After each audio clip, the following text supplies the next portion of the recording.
Welcome to the Money Over 50 podcast, brought to you by Dallas Davison and Michael Hogue from Money Over 50 Financial Advisors.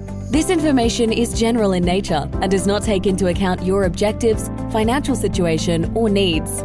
Therefore, you should consider whether the information is appropriate for you and your personal circumstances. If you require personal advice, please contact Money Over 50 Financial Advisors. Here are your hosts, Dallas Davison and Michael Hogue. Welcome to Money Over 50. Today's topic is free markets. Thanks, Dallas. So in 2012, I got to travel China with my mother, and we were on a tour, and we'd been to various different places. It was fantastic. Part of this tour, we were in the south of China, and we actually had got the opportunity to go to a farmhouse. And through a translator, we were speaking to a farmer that had to be 100. This guy, but he was a strong guy. He probably looked like he was 100 for the last 50 years. he was fit. He was strong. He was still farming, still working. He started talking about communism through the translator. Yeah, and he was talking about Chairman Mao, and he was saying how he had some great ideals, but communism just didn't work. Yeah. And he was a rice farmer. Yeah. And again, this is all through the translator. Yeah. The translator could have just been spinning this political thing. He might have been saying that at all. But the translator actually explained via the old man who was a farmer that his belief was communism was a great ideal. However, practically, he saw production of rice go down locally significantly. Yeah. And what had happened is that rather than every farm for themselves, it became all of the rice harvest went into the local granary. Yeah, granary, and they all benefited from that. Yep. Equally, or if it was down. What's the old saying of from each according to their abilities, to each according to their need, or something like that. So everything went in together, and then someone decided who needed what, and then they got that. And this guy was saying, it was a great idea, a great ideal. However, it just didn't work. It was a flawed concept, which I thought was interesting. It was an old. There was a picture of Chairman Mao on this guy's wall as they're offered as in China. As he's telling this story, I was struck by the juxtaposition of what he was saying. Yeah. In the backdrop, there was a picture hanging on his wall of Chairman Mao. I'm banging a long drum here, but what I'm getting to is that the skeptic thinks that free markets and companies and capitalism are fragile by their nature. Yeah. We know them to be deep and diverse and ever growing of value add. A couple of things that spring to mind. So if we just look at those two extremes, so communism versus capitalism, and I'm not suggesting that either one is perfect. No. I'm not suggesting that capitalism is perfect, but we know that free markets promote competition, which is great for the consumer. It's great for companies, and it's also great for shareholders. So just unpack that for a second, because I know exactly what you mean. But so the point we're talking about here is, and I agree with your point of when we're not talking about this. We're using communism as a way to talk about capitalism. So it's not a political platform. No. And the point that you make there of capitalism, I think we might have I think you might have mentioned this in a previous podcast, the theory that capitalism, it's a bit like the famous Winston Churchill quote about democracy is the worst form of government ever invented except all the others. So capitalism is the worst way to organise resources in a society. It's terrible, really. It's like it's inefficient. You've got two factories side by side producing the same thing. That's really inefficient. Why don't you just have one that produces that? Yep. you've got all this time and energy spent on trying to convince people to use your product or why they should use your service rather than someone else's. It's all very inefficient. It would be easier if we could just centralize that and streamline it. The problem is it just doesn't work. And so capitalism, free market capitalism as a concept is one of those things where you go, it's the worst form of organising a financial society, accepting all the others. Accepting all others. And this is really a follow-up to the podcast that we recently did on supply and demand. Yep. We did an economics 101 on supply and demand. So, really, really today, this could be like an SBS movie with a beginning and middle and no end. What I just wanted to talk about was how deep and diverse the free market system is. Yeah. So you touched it's on not perfect. Where you said free markets promote competition. So that's which will be like you've got, and this is where I say the perceived inefficiencies or the perceived weaknesses of the system, which is that you've got NAB and CBA, who are both banks, both providing much the same things. It's inefficient because they're spending resources trying to convince customers to use one and not the other. What if they just didn't have to worry about that because they were the only bank in town and everyone just had to use them? All the time and energy that could be spent on that's spent on that competition could be spent on, just providing a service to those customers. So what you were saying, that competition, we unpack that competition, it's actually great for the consumer. Now, why is that great for the consumer, Michael? Well, let's just imagine for a moment there was two Department of Transports. Everyone here would have an experience with the Department of Transport. So there's an example of a monopoly. Yes. Because there is no competition. Yes. And it's inefficient. Yeah. and I've chosen this analogy for that reason. Fantastic. Everyone's had a bad experience with the Department of Transport. But what do you do?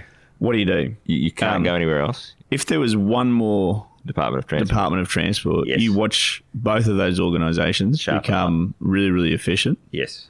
And you watch the price come down and you watch the service go up, as in you can do this online, you don't have to come in and all those types of things. Your license, it's on a bigger scale, you make the argument that it's a similar thing with, why does my driver's license cost $270 for a 5-year license? That makes, what's that price based on? It's because there's no competition. There's no one else going, hey, I can provide that same licensing service and I'll do it.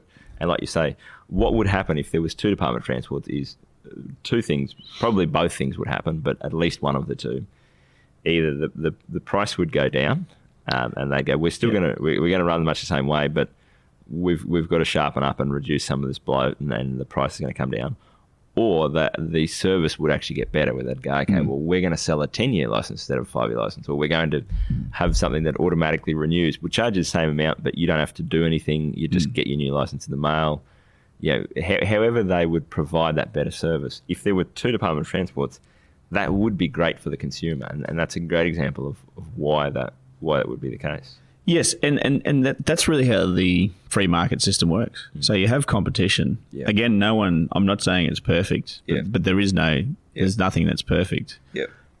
What it is, it's good for the consumer. Yep. It's great for good companies. Yes. Because the cream rises to the top. Yeah.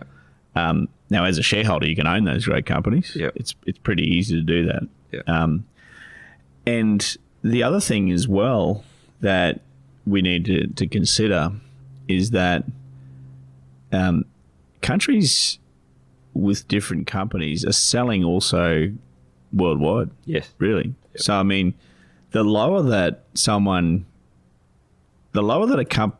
price and better quality that a company can produce a widget for has overseas benefits as well, because that can be sold overseas. Yeah. And that's something that we can sort of see that one way, but not the other. If that makes sense. So like, there's a famous economics parable of the seen and the unseen. So when the Ford factory closes and those jobs disappear, we see the poor factory workers that go away. What we don't see is the reason that's gone away is because you can buy a foreign brand of car which is potentially a better quality product for a cheaper price. That's why no one's decided to go, you know what, let's close down this factory. It's just that pure supply and demand has gone. Yep. The competition for the consumer has led to the fact that, and this is your point where we say it's great for companies. It's not great for all companies all the time. No, but it's not. It is great for companies, and I would say it's great in a couple of reasons. So number one, I just had this thought of, when you go to a restaurant, and two experiences I've had. You go to a restaurant and they do a terrible job, and you go, and the worst thing that you can sort of say is, you know what? I'm never coming back here again. And so by its nature, you don't need to do anything. You just need to not come back. Yes. You can make a complaint, you can do all that. Or Nicola always gives me a hard time because my response is, I'm just not coming back. I'm not here to have a debate with them about what. I'm just never coming back here, never spending money with them again. The same. So that's great for me as a consumer because I've got that choice if I can go to the other restaurant down the street. As that business or as that company, they can focus on, if you go to a really good restaurant that provides a fantastic service they do this cuisine, they do it really well, and then if they have a painful customer turn up and there's someone who's complaining about everything, and you'll notice that one of the first things they sort of do is, okay, what about we refund you your money and you leave? How about that? And that's where a good company has that option then of, it's not trying to provide all the services to all the people all the time. Yeah. It's trying to go, what is it that we are actually uniquely capable of doing? What can we do better than anyone else? Why don't we just focus on that? We'll do that to the best of our abilities. If people don't want that, no one's holding a gun to their head. They don't have to purchase our good or our service. If they want something else, they can go somewhere else to get it. And so it allows those companies, number one, it allows the cream to rise to the top. So it allows the consumers to vote with their feet, and it allows the better companies to make more profits. But it also allows that specialisation, and allows the focus on the thing that company is best at, and not trying to be all things to all people. Which, in turn, the third point that you mentioned, which is great for shareholders. I don't want to own shares in the Department of Transport. No. I mean, actually, that's not true. Maybe I do, because it is a pure monopoly. Yes. And they can raise their price to whatever you want, and everyone's just going to do it. But I don't want to own a business that is not always refining, always improving, not always getting better. I don't want to own those businesses, because it's not good for the consumer, and whatever's not good for the consumer is not good for me long term. Absolutely. That can't be sustainable. It can't go on forever. And when you own a broad group of companies, really the cream rises to the top. So over time, you'll reallocate it into those companies that get it right. And there's plenty that get it wrong. Yeah. But there's plenty that get it right. Yeah. In fact, there's more that get it right. And the ones that get it right do a better job. And if you think of that on a grand scale, all you do is you compare a communist country to a capitalist country, and you can see the differences in standard of life and those types of things. It's really interesting because the free market capitalism, the complaints against it often are when people are complaining about things that they think are capitalism things, they're often not. So the example I was thinking of here is, you've talked about it before, your trip to France, for example, and those sorts of countries, there's often a thriving sort of marketplace for fresh produce. Yeah. So there may be someone in Australia, and I have next to no sense of taste, so it's not me, but there are other people who go, the problem is, you go to these big chains like a Woolies or a Coles, and the groceries are shipped from Innisfail down to Brisbane and then shipped back up again, and they've got to be stored in a way where they, I would really much rather have that local fresh produce, and there's issues with this big supply chains of these big conglomerates, and they got their fingers in everything, and I don't like that. So it's kind of seen as a complaint against capitalism. But then when you go to a marketplace in a town centre in France, it's not communist. They're not sitting there going, just take whatever you need. No, they're not. It's still a capitalist system where you go, okay, this is what I'm selling tomatoes. This is what the tomatoes cost. Do you want these tomatoes? Yes. You will pay me for them. If you don't like my tomatoes and someone next door to me grows better ones, you'll buy his instead, and I'll have to sharpen up and do a better job. So the complaints against capitalism a lot of the time are possibly complaints against some of the extremes of some of these things, or it's not the system that's broken. It's still, when you look back at the best way to do things, it's often still organised via a capitalist system. Well, absolutely. And the thing that stands out for me is that the wonderful opportunity that we have being born in one of these countries. We get to vote with our feet. That's right. This is akin to voting for a politician or a party. Yep. You get to vote with your feet. So if you don't like certain elements of capitalism, you don't consume with them. That's what there are a lot of people who don't buy their fresh produce from Coles or Woolies, and they do. They go to the lengths of joining a co-op sort of thing or a delivery system from local producers. Or you're right. That is the beauty of it, is that you have the choice to decide which parts of this system you do and don't partake in. And I think that's your last point there is exactly the way that I think about this, which is that it's not perfect. It's not a perfect system, but nothing is.